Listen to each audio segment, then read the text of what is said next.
Hi, this is Cesar Costa, and today let's talk about mold.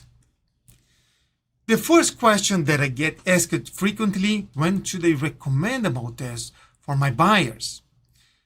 If the buyer has any allergies, any sensitivity, any issues with their respiratory system. And the fact is, 5% of the population is sensitive and have allergies and will get stronger reactions from mold. So the effects of mold depends on two components: the person and the exposure. So if you have high level of mold spores, that can trigger reactions. People are going to have respiratory issues, sneezing, sore throat. Some people have eye irritation, skin irritation, and if you're very sensitive, you can have stronger reactions. Also, if you have other types of mold like black mold, reactions can be stronger. Actually, the black mold can affect our nervous system, can trigger attention deficit disorder, difficulty to sleep and concentrate, can really affect our body. So the second situation that you should recommend a mold test is if you see signs of water damage. So if you saw some leaks or visible signs of mold, it's always a good idea to do a test to understand what is the extent of damage and if that is going to affect potentially our health. We are very careful to identify water leaks. So if you have a leak in the ceiling, a leak around windows and doors, you need to be careful because mold can develop quickly in just few days, especially when the water damage is around drywalls. And finally, you want to keep the humidity low because high humidity will also help mold to develop. So we see, for example, snowbirds that they have a condo here, they leave the AC at 79 degrees, which is not enough to keep the air dry. In this condo, the humidity was 75%. It's too high. And mold was growing in their personal belongings, in their clothes, in the closet, in their carpets, in the sofa, everywhere. So you want to keep the humidity low. And my last point here, that you always want to be very careful with mold around AC components.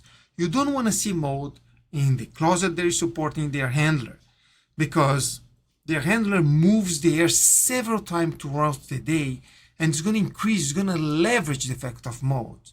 And you don't want to have those mold spores getting inside the fiberglass of your duct system. The best way to test for mold is through an air quality test. So a smoke compressor is going to get a sample of the air, we're going to send to the lab, and they're going to analyze the concentration and different kinds of mold spores to determine if there is a health concern or not. Let me show you how that works. Hi, I'm Cesar Costa with HouseMaster Home Instructions, and today we're going to do a mold test at this townhouse, so follow me. The first step here is to take a control sample. It's a sample from the air outside to compare with the one inside so we can see the differences. I'm going to connect the air cell.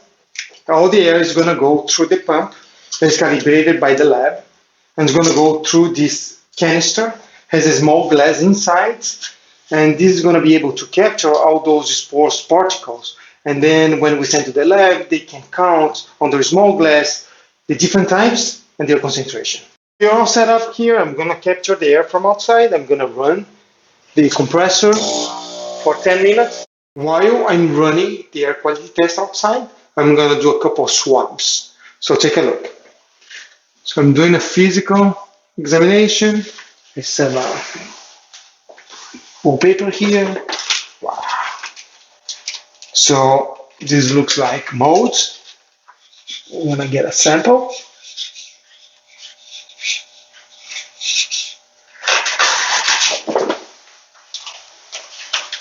And we're going to send to the lab as well. In the kitchen, we're going to do another swab test. So taking a look here, looks like mold. We're going to test these as well.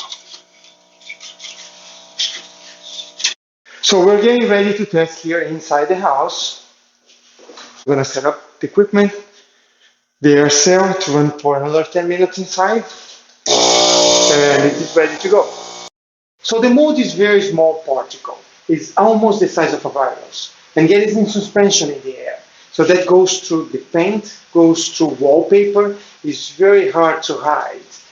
In this case, we saw signs of mold and black stains, but in other cases, even if you don't see visually signs of mold, they still can have it behind the walls. So this test is very precise, and when the lab looks on the microscope and they're able to count the different spore types and different concentrations, then we know exactly what is going on.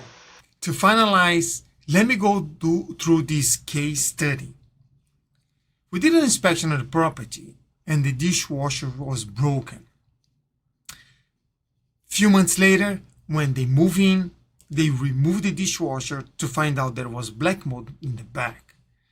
The remediation company advised them to change all the drywall and cabinets because everything was affected by black mold. Buyer got very frustrated because now they had to spend $5,000 for the repairs instead of $500 for the dishwasher. We came back and we explained to them that the damage was not visible at the time of the inspection because it was behind the dishwasher, and there is a limitation of the inspection. The inspection is visual only. And finally, mold is not part of the property inspection, so we didn't test for mold. We couldn't tell them. At the end of the day, the only way for you to reduce the risk of having mold, if you have low tolerance for risk, is to do a mold test. A mold test would show that there is elevated black mold spores in the air, and you would be able to take action. Now, let's talk about remediation. Every time that you have high elevated mold spores and molds, you need to be careful on the repairs. And the reason is because mold grows in the back of the drywall at a faster pace than what you can see, because the back of the drywall is not painted and primed. So what you see is just the tip of the iceberg. And when you open the drywall, all those spores are going to be released into the air. And the AC is going to distribute those spores throughout the house. So the mold remediation basically encompasses on isolated and sealing the area before the repairs. So you want to install plastic around it so those mold spores don't get into the AC system. So mold remediation is not a rock science. It's basically isolating the area of the repair. So in summary, every time that you have a sensitive pimple, you want to recommend a mold test. Or if you see water damage, or there is visible signs, or you can smell it. The remediation basically is isolating the area before the repair. The drywalls are going to be replaced with new materials, AC are going to be cleaned and maintained, and that's it. So if you have mold in your real estate transaction, make sure you get the repairs done by a licensed mold remediator to avoid problems.